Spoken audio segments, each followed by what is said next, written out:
Hello बच्चों, let's read the question. So the question says, let S be the set of all lambda belongs to R for which the system of linear equations 2x minus y plus 2z is equal to 2, x minus 2y plus lambda z is equal to minus 4, x plus lambda y plus z is equal to 4 has no solution. Then the set S Option A contains more than two elements. Option B is a singleton. Option C is an empty set. Option D contains exactly two elements. So the key concept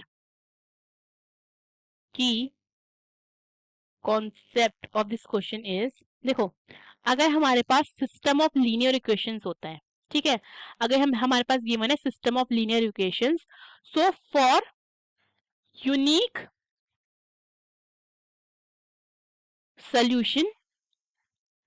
unique solution में हमारा जो D होता है, discriminant होता है, वो क्या हो जाता है? वो हो जाता है 0 के इक्वल. ओके.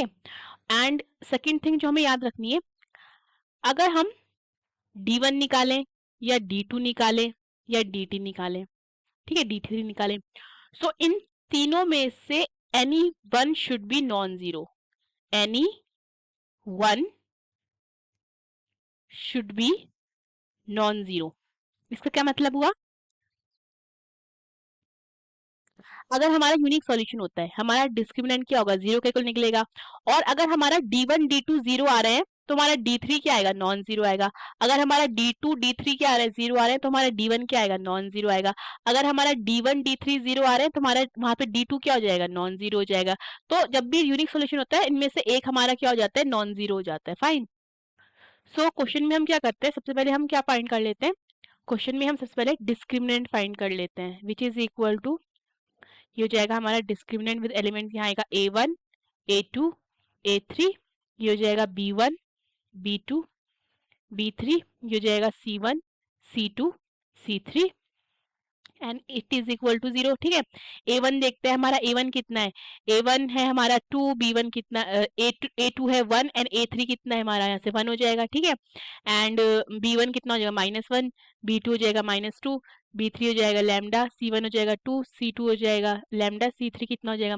1 हो जाएगा +1. सो पुट कर लेते वैल्यू. सो D कितना हो जाएगा? D हो जाएगा डिटर्मिनेंट विद एलिमेंट्स, यहाँ पे आ जाएगा हमारा 2 1 1 -1 -2 लैम्डा, हो जाएगा 2 lambda 1.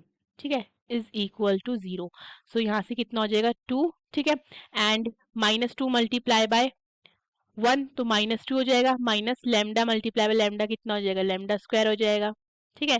Then minus minus plus हो जाएगा, +1 यहाँ पे हो जाएगा, ये कितना? ये हो जाएगा 1 मल्टीप्लाई बाय 1. ठीक है. 1 multiply 1 1 minus 1 multiply by lambda कितना हो जाएगा? लैम्डा. देन +2, ये हो जाएगा हमारा 1 मल्टीप्लाई बाय लैम्डा कितना हो जाएगा? लैम्डा. एंड प्लस ये हो जाएगा हमारा माइनस एंड माइनस 1 मल्टीप्लाई -2 तो माइनस माइनस का हो जाएगा प्लस, तो जाएगा +2 इज इक्वल टू 0. ठीक है. सो फर्दर यहाँ से कितना आ जाता है? ये आ जाता है -4 -2 lambda square +1 minus lambda +2 lambda +4 is equal to 0. So यहाँ से +4 और ये -4 0 दे देगा. ठीक है. एंड हमारे पास क्या आएगा? -2 lambda square plus lambda +1 is equal to 0. ठीक है. माइनस कॉमन लेते हैं तो क्या हो जाएगा? 2 lambda square minus lambda -1 is equal to 0. ठीक है. ये क्या दिख रहा है? मैं ये क्वाड्रेटिक इक्वेशन दिख रही है. So we can split its middle term. Okay. So we have 2 lambda square and we can write -1 lambda as -2 lambda plus lambda -1 is equal to 0. So on taking 2 lambda common, we will have lambda -2 bracket, and on taking +1 common, we will have lambda. We will have lambda -1 in the bracket. Okay. This is lambda -1. And on taking +1 common, we will have lambda -1 in the bracket which is equal to 0. So यहाँ से हमारे पास क्या आता है? यहाँ से हमारे पास आ जाता है 2 लैम्डा +1 एंड दूसरा फैक्टर क्या आता है? Lambda -1 is equal to 0. इतना क्लियर है? सो यहाँ से हम लैम्डा की वैल्यू फाइंड कर सकते हैं. तो यहाँ से हमारे पास लैम्डा आता है, एक लैम्डा आ जाता है -1/2 और एक लैम्डा आ जाता है 1। फाइन, तो यहाँ पे हमारे पास 2 लैम्डा की वैल्यू निकल रही है। फर्दर हम क्या करते हैं, फर्दर हम अब D1 फाइंड करते हैं जस्ट टू चेक। ठीक है, D1 कितना हो जाता है, ये हो जाता है हमारा D1 हो जाएगा D1 D2 D3 आएगा। तो यहाँ पे हमारे पास कितने आ जाएंगे, यहाँ पे एलिमेंट्स आ जाएंगे 2 -4 4, फिर होता है B1 B2 B3 तो कितना हो जाएगा -1 -2 लैम्डा, फिर होता है C1 C2 C3 तो कितना आ जाएगा 2 लैम्डा 1। ठीक है, so this will be equal to, ये लिखते हैं सॉल्व करते हैं, ये हो जाएगा 2 मल्टीप्लाई बाय कितने का -2 मल्टीप्लाई बाय 1 -2, ये हो जाएगा minus and lambda multiply lambda lambda square. ठीक है, फिर माइनस माइनस प्लस हो जाएगा तो +1, देन यहाँ से हमें मिलेगा 4 multiply by -4 multiply by 1 will give -4 and we will have -4 multiplied by lambda is 4 lambda. Then we will have +2 and here we will have -4 lambda. ठीक है, and minus minus will give plus because 4 multiplied -2 will give -8 and minus will become plus, so we will have +8. Okay, सो यहाँ से हमारे पास कितना आ जाता है, यहाँ से आ जाएगा -4 -2 लैम्डा स्क्वायर -4 लैम्डा, ये हो जाएगा हमारा -8 lambda plus 16।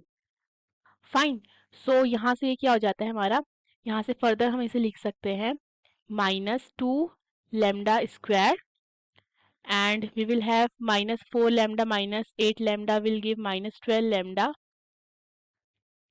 and -4 will give -8 -8 plus 16 is +8। Fine, ठीक है, तो हमारे पास क्या आ रहा है, हमारे पास है -2 लैम्डा स्क्वायर -12 लैम्डा +8। ठीक है, अब अगर मैं इस पे क्या पुट करती हूँ, मैं पुट करती हूँ लैम्डा की वैल्यू 1, तो मुझे कितना मिलेगा -2 multiply by 1 square -12 multiply by 1 + 8। सो ये कितना आएगा, ये आएगा -2 -12 + 8, तो ये देगा कितना -20 + 8। ठीक है, विच इज इक्वल टू -12। ठीक है, तो -12 है तो दैट मीन्स ये क्या है, डिस्क्रिमिनेंट हमारा इससे 0 नहीं हो रहा है। लैम्डा की वैल्यू जब 1 है हमारा, तो हमारा D1 हमारा 0 नहीं हो रहा है when lambda is equal to 1। ठीक है, अब हम क्या करते हैं, लैम्डा की वैल्यू को -1/2 पुट करते हैं।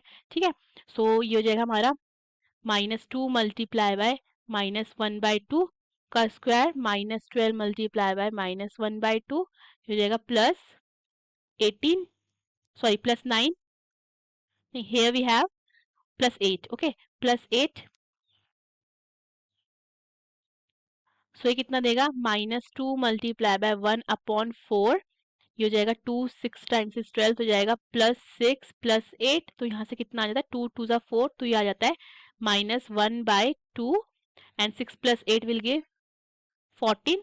सो ऑन टेकिंग एलसीएम हमारा 2 एलसीएम आता है एंड न्यूमरेटर में आएगा -1 + 28, तो ये कितना आ जाता है 27/2। ठीक है, again which is not equal to 0, so when lambda is equal to -1/2, discriminant मेरा जो है D1 वो 0 के इक्वल नहीं आ रहा है। सो दैट मीन्स मेरे पास क्या आ रहा है, मेरे पास लैम्डा की 2 वैल्यूज आ रही हैं। ठीक है, एंड वो किसको बिलोंग कर रही हैं, we have lambda is equal to -1/2 and 1 which belongs to R. So the correct option is D, contains exactly 2 elements. Hope you understood the question. Best of luck.